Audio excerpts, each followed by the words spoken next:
quand mon premier titre est sorti, donc 50 nuances de toi, un vieux truc, enfin pour moi c'est vieux de ouf, attends, c'est sorti à minuit, à 23h, j'étais genre, je tremblais, j'étais avec tous mes amis et tout, on tremblait de ouf.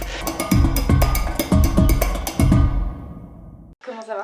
Très très bien, super. Là, tu viens de sortir ton EP. Ouais. C'est ton premier EP. Oui, c'est mon tout premier projet, voilà, qui n'est pas un single. Donc, tu avais sorti pas mal de singles avant. Ouais, voilà, et j'attendais avec impatience ce moment où j'allais pouvoir sortir un vrai projet avec une vraie histoire, identité, etc. Donc je suis très content. Ok, et quand tu as commencé à sortir tes singles, Ouais. t'avais déjà une équipe, tu étais déjà accompagné? J'ai commencé à travailler avec une équipe pour mon premier single. Franchement, je savais pas vraiment comment l'industrie fonctionnait, donc j'ai juste dit oui parce que voilà, j'étais jeune et tout. Et en fait, c'était pas ce qu'il y avait de mieux ni pour moi. En mode, notre collaboration n'était pas vraiment idéale. Du coup, on a arrêté de travailler ensemble et j'ai sorti un deuxième titre en indé en fait. Pas sur le plan créatif, etc. J'ai toujours eu la chance d'être hyper bien entouré, d'avoir pu travailler avec des gens super. Mais sur le plan commercial de l'artiste, j'ai pris du temps avant de trouver une vraie équipe qui me convenait, avec qui je me sentais à l'aise. Okay. Et sur ce projet, du coup, j'ai la chance d'être avec des gens que j'adore et donc ça se passe trop bien. Ok, ça marche. Et t'as commencé quand la musique? J'ai commencé, alors je fais de la musique depuis toujours, etc. Mais j'ai commencé à vraiment m'investir dedans quand j'avais 18 ans environ. 18 ans, 19 ans. Donc juste après, en fait, un an après le bac environ, voilà. Tes parents, ils étaient hyper ok avec ça? Je leur ai pas vraiment laissé le choix. Ils aiment bien ce que je fais et puis ils ont toujours été encourageants. Enfin, ils m'ont toujours encouragé sans trop vouloir s'impliquer dans ce que je faisais. Donc je pense que c'est le juste milieu.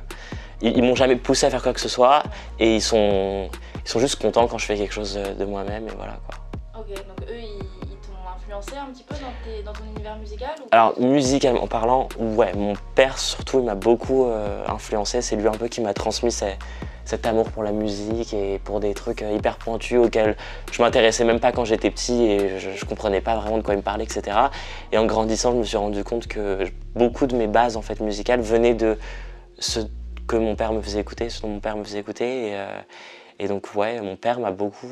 il m'a fait écouter plein de choses en fait.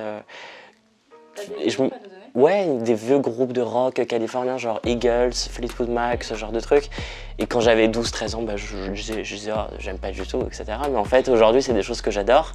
Et on se rend compte dans la musique moderne qu'il y a plein d'éléments qui viennent de ce genre de son quoi. Ok, et ta mère? Ma mère, elle était plus en mode variété française, donc Jean-Jacques Goldman, etc.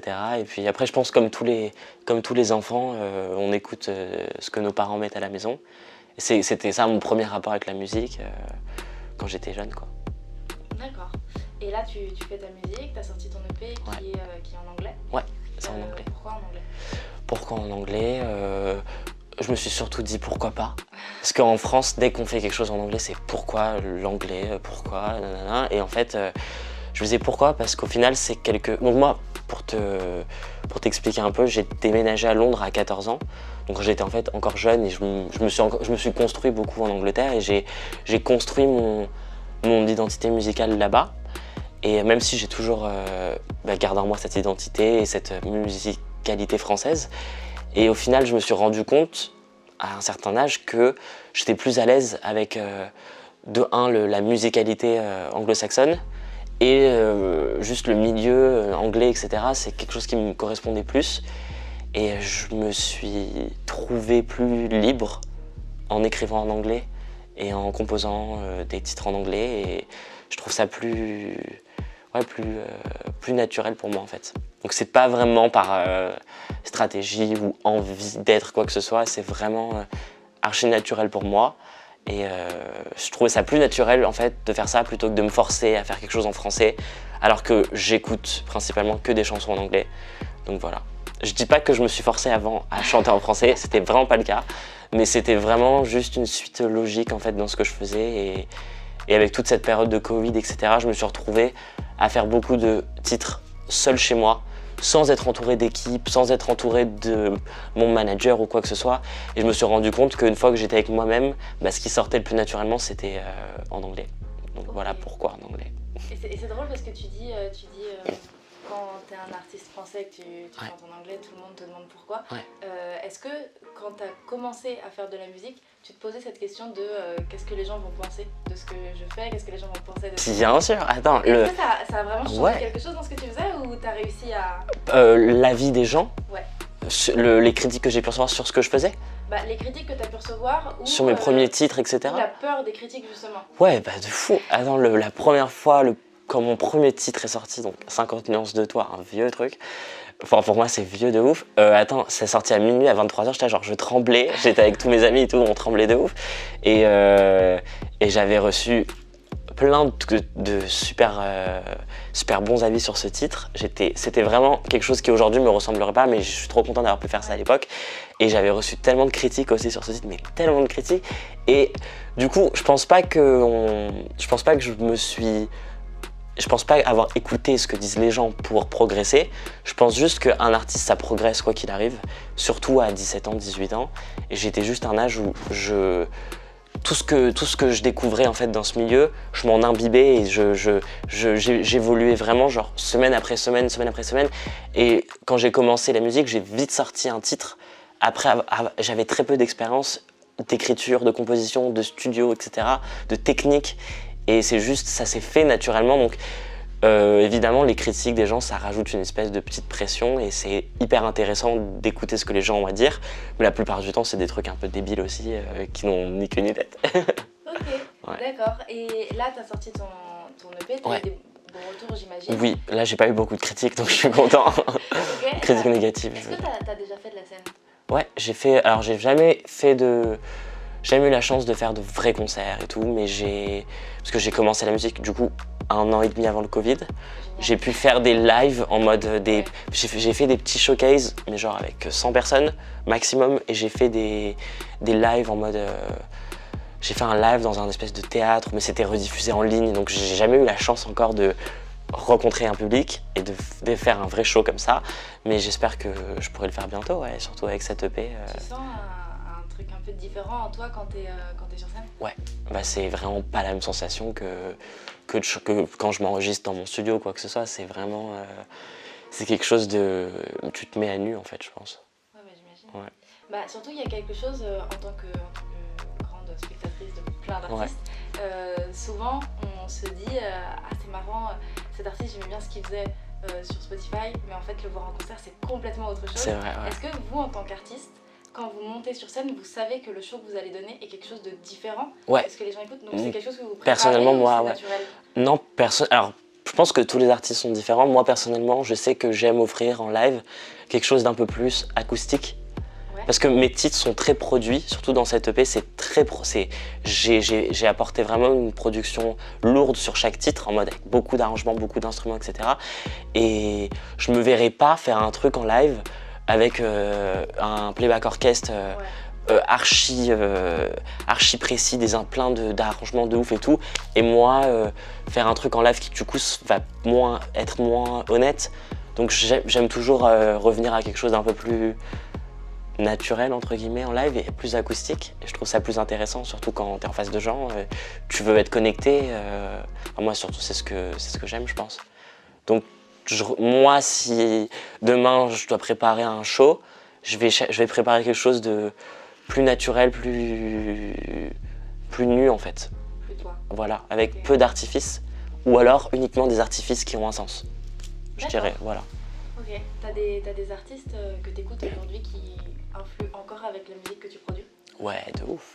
Alors, ça évolue beaucoup parce qu'aujourd'hui on découvre tellement facilement de nouvelles musiques. Je crois que tous les jours je rajoute une dizaine de titres dans mes playlists que j'aime, parce que je trouve tellement de choses sur Spotify, mais j'aime beaucoup Troye Sivan. C'est un artiste qui m'a beaucoup inspiré pour ce projet, musicalement parlant, et j'aime beaucoup une chanteuse anglaise qui s'appelle Raye, qui en fait est elle est un peu connue en tant qu'artiste, en tant que chanteuse, mais elle est très connue dans le monde des songwriters parce qu'elle écrit pour énormément d'artistes. Elle produit aussi certains de ses titres et elle fait des choses vraiment cool. Et voilà, à côté de ça, j'aime aussi des genres, des vagues d'artistes un peu moins qui ressemblent même pas vraiment à ce que je fais, mais qui m'inspirent beaucoup. J'aime bien tout ce qui est, j'aime beaucoup des trucs un peu alternatifs ou des trucs ouais, un peu plus chelous, on va dire. Ça me plaît aussi. Et des titres un peu expérimentaux et tout, j'aime beaucoup. M'inspirer de ça pour ce que je fais. Ouais. D'accord. Est-ce qu'il y a des gens qui ont essayé de t'arrêter dans ce que tu faisais, dans ta musique? Sur mon parcours, Ouais. bien sûr. Bien sûr. Je pense qu'avant tout, si toi-même tu te dis pas je continuerai à avancer quoi qu'il arrive, en 2 secondes, les obstacles ils t'arrêtent. Hein. Donc oui, il y a beaucoup d'obstacles, ça peut être des gens ou pas mais oui. Et pourquoi t'as continué malgré tout? Parce que j'aime pas prendre personnellement des choses de gens que je ne connais pas personnellement en fait. Donc si demain un artiste se retrouve en face, je sais pas, de quelqu'un qui travaille dans la musique et qui va lui dire désolé mais arrête, cette personne elle devrait pas écouter cette personne comme si que c'était... Pour moi personne n'a le savoir absolu sur Terre et je pense qu'il faut écouter ce qu'on a en soi, dans sa tête ou dans son cœur, on peut le percevoir comme on veut, mais moi j'ai toujours été motivé, je me suis jamais laissé abattre entre guillemets. Je vais pas être dramatique mais j'ai jamais voulu... c'est même pas une question de prouver ou donner raison ou pas à qui que ce soit, c'est vraiment... moi je sais ce que je veux faire, je sais ce que j'aime faire, je le ferai toujours et voilà. Quoi. Et c'est un besoin aussi un peu ou... Ouais, c'est carrément un besoin, c'est... Je sais pas, c'est quelque chose qui me fait vibrer quoi, carrément, donc oui, ça, je dirais que c'est un besoin. Tout à l'heure tu disais que quand tu écrivais tes chansons, Ouais. T'étais justement chez toi et c'est l'anglais qui est sorti tout seul. Ouais. À ce moment-là, t'écrivais des chansons pour ce projet ou t'écrivais des chansons parce que t'avais besoin de le faire? À ce moment-là, j'écrivais des chansons exactement comme si que j'écrivais un journal intime et tout. Okay. Parce que comme tu le sais, pendant le confinement, on s'ennuyait bien. Donc j'ai commencé un peu à expérimenter des choses. J'ai beaucoup développé mes notions de production pendant le confinement, donc de réalisation de titres. Avant, je faisais pas de prod. Et après le confinement, en fait, je me suis rendu compte que pendant le confinement, j'ai beaucoup travaillé sur ça. Et j'ai juste laissé libre cours à mon imagination et à mes envies. Parce qu'au final, je pense que c'est comme demain un pâtissier qui va vouloir créer des nouvelles recettes et tout. Je pense que la musique, c'est un peu pareil. Hein. Il y a une partie qu'on contrôle pas et on veut juste exprimer ce qu'on ressent. Et ça peut être dans la couleur du titre ou le texte ou plein de choses différentes. Quoi. C'est trop mignon parce que tu parles de la musique comme tu parlerais d'un amoureux ou d'une amoureuse. Ouais. Bah c'est un peu le cas. La musique, au final, c'est quelque chose qui m'accompagne tous les jours. Que je la fasse ou pas, même si demain je vais pas faire de musique pendant 2 semaines, je sais que je vais écouter de la musique, je me réveille, la première chose que je fais, je mets de la musique chez moi. Donc pour moi la musique j'ai un rapport très fort avec la musique, c'est un peu comme ma seconde religion, c'est un peu vrai tu vois et carrément. Ouais.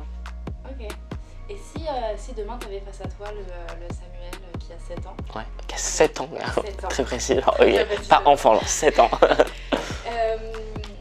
Qu'est-ce que tu lui dirais sur ton parcours, enfin sur son futur parcours du coup? Franchement, le Samuel qui avait 7 ans, il se demandait même pas ce qu'il allait faire demain. Donc plutôt le Samuel de genre 10-11 ans, je lui dirais genre juste t'inquiète pas, genre n'aie pas peur et tout parce que je sais pas, j'étais pas vraiment anxieux quand j'étais petit mais j'avais plein de grands frères, enfin j'avais 2 grands frères j'ai 2 grands frères et une grande sœur, pas j'avais et je me disais, je me posais beaucoup de questions sur ce que je serais quand je serais grand. Je pensais que j'allais être comme mes grands frères, etc., etc.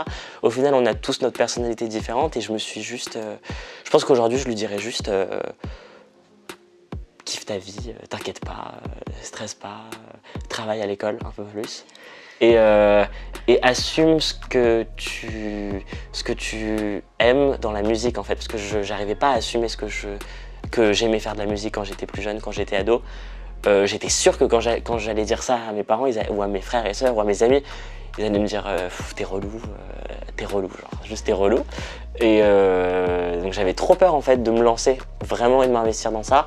Donc je dirais juste n'aie pas peur. Et n'aie pas peur même de faire n'importe quoi. Amuse-toi. Et voilà quoi, n'aie pas peur de t'amuser et de faire ce que tu veux. C'est tout, je me dirais ça. Et donc finalement tu l'as annoncé à ta famille? Mais quand tu l'as annoncé, ça s'est passé comment? Mais en fait, je l'aurais même pas annoncé, j'ai juste dit je fais de la musique, enfin on s'en fout au final.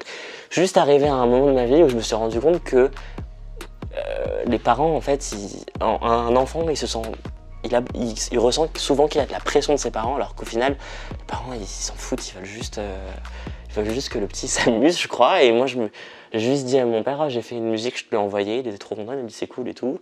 Après, je lui ai dit, ah, bah, je vais rencontrer un producteur, un machin. Et au final, je les ai laissés m'accompagner dans tout ça, et ils ont vu que bah, ça me plaisait beaucoup, et ils m'ont laissé faire, quoi, c'est tout. Ouais. Puis après, j'étais majeur, je faisais ce que je voulais, quoi qu'il arrive, hein, donc c'était pas non plus un truc de ouf trop grave, quoi. D'accord. Et t'espères quoi de la suite? Je sais pas vraiment. Là, je suis juste trop content que mon EP soit sorti. Donc je veux le défendre à fond, que ça soit ici ou en Angleterre. Et ouais, avancer comme ça, beaucoup. J'aimerais beaucoup aussi écrire dans le futur, écrire et composer ou produire pour d'autres artistes. Je pense que c'est un truc qui me plairait beaucoup. Et ouais, juste explorer ce qui s'offre à moi. D'accord. Merci beaucoup, Samuel. Merci à toi.